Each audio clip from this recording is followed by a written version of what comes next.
नमस्कार, मैं हूं प्रवीण गौतम। दोस्तों, एक बड़ा मशहूर स्लोगन है कि सवारी अपने सामान की खुद जिम्मेदार है। लेकिन अब इस कहावत को नए तरीके से लिखा जाना चाहिए और मोदी सरकार को हर एयरपोर्ट के बाहर ये स्लोगन लिख देना चाहिए कि सवारी अपने सिर की खुद जिम्मेदार है। छत कभी भी आपको धोखा दे सकती है, इसीलिए अपने सिर का ध्यान रखें। मोदी की गारंटी पर भरोसा ना करें, क्योंकि जिस तरह विकास का ये तंबू 11 महीने पहले लगाया था मोदी सरकार ने, वो तंबू इस तरह फटा कि विपक्षी नेता मोदी सरकार को घेरने का काम कर रहे हैं। राजकोट एयरपोर्ट पर इस कैनोपी का क्या हाल हुआ और पीएम मोदी ने इस एयरपोर्ट का उद्घाटन करते वक्त क्या दावा किया था, आपको पूरी कहानी बताते हैं। पहले विजुअल दिखाते हैं जो राजकोट से आज आया है। ये तस्वीर आप देखिए, जो तस्वीर मैंने आपको दिखाई थी वो 11 महीने पहले की है। अब आज का सूरत हाल देखिए, बारिश में ये कैनोपी फटकर नीचे आ गई।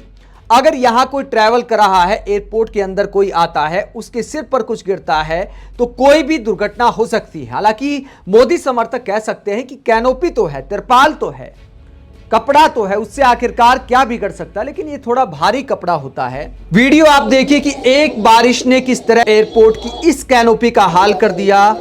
और ये आप देख सकते हैं कि विकास का छप्पर फट गया है, या कह सकते हैं कि विकास का जो तंबू लगाया था वो फट के सामने आ गया है। दोस्तों, राजकोट एयरपोर्ट की इस घटना को लेकर विपक्षी नेता अब मोदी सरकार पर सवाल खड़े कर रहे हैं।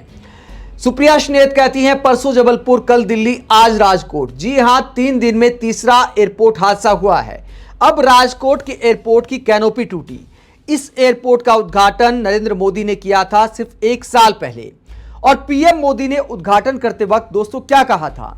ये जो विकास का तंबू फटा हुआ दिखाई दे रहा है, तमाम एयरपोर्ट पर दुर्घटनाएं हो रही हैं। माना कि राजकोट पर कोई गंभीर घटना नहीं हुई, जबलपुर में भी बस गाड़ी का कचूमर निकलकर काम चल गया, क्योंकि जिस अधिकारी की गाड़ी थी उसकी किस्मत अच्छी थी कि गाड़ी में सवार नहीं था। उसके अलावा दोस्तों, दिल्ली में जो हुआ उसको लेकर कहा जा रहा है कि मनमोहन सरकार में बना था तो हम क्या करें, 15 साल पहले बना था। मेंटेनेंस की जिम्मेदारी भी कोई चीज होती है, तो मोदी सरकार को जवाब देना चाहिए।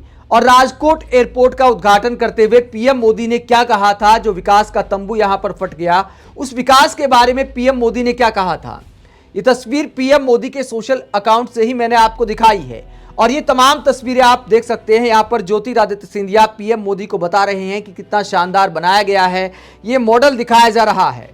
और इसका उद्घाटन करते वक्त पीएम मोदी ने कहा था कि राजकोट में नए इंटरनेशनल एयरपोर्ट का उद्घाटन करते हुए काफी उत्साहित महसूस कर रहा हूं। दोस्तों, आगे पीएम मोदी कहते हैं कि यह मॉडर्न इंफ्रास्ट्रक्चर पूरे सौराष्ट्र रीजन में विकास को बढ़ावा देगा और कनेक्टिविटी को बूस्ट करेगा। तो ये पीएम मोदी दावा करते हैं और इसे मॉडर्न विकास बताते हैं। अगर यही आधुनिक विकास है जिसका 11 महीने में तंबू फट जाता है, तो फिर देश का विकास भगवान भरोसे है। बात की जाती है कि 2047 तक विकसित भारत बनाना है, ऐसा विकास का ढांचा खड़ा करना है। लेकिन दोस्तों, विकसित भारत की जिन तस्वीरों को बढ़ा चढ़ाकर दिखाया जाता है, उनका ऐसा हाल क्यों होता है? अटल सेतु के कनेक्टिविटी रोड पर दरार आती है तो कहा जाता है कि देखिए पुल तो ठीक है, कनेक्टिविटी रोड में ही तो दरार आई है। दोस्तों, पीएम मोदी जब भी कोई उद्घाटन करते हैं तो वीडियो शूट कराने के बाद दावा करते हैं कि विकसित भारत की तस्वीर है, यह है मोदी की गारंटी। तो यह गारंटी है कि आपका सिर कभी भी फूट सकता है, आप कभी भी हादसे का शिकार हो सकते हैं।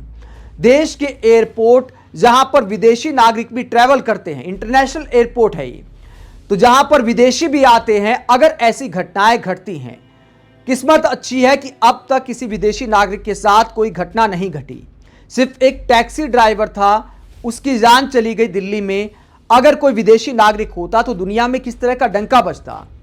हमारे देश के लोगों का क्या है, मुआवजा देकर चुप करा दिया जाता है, मीडिया ज्यादा चर्चा नहीं करती।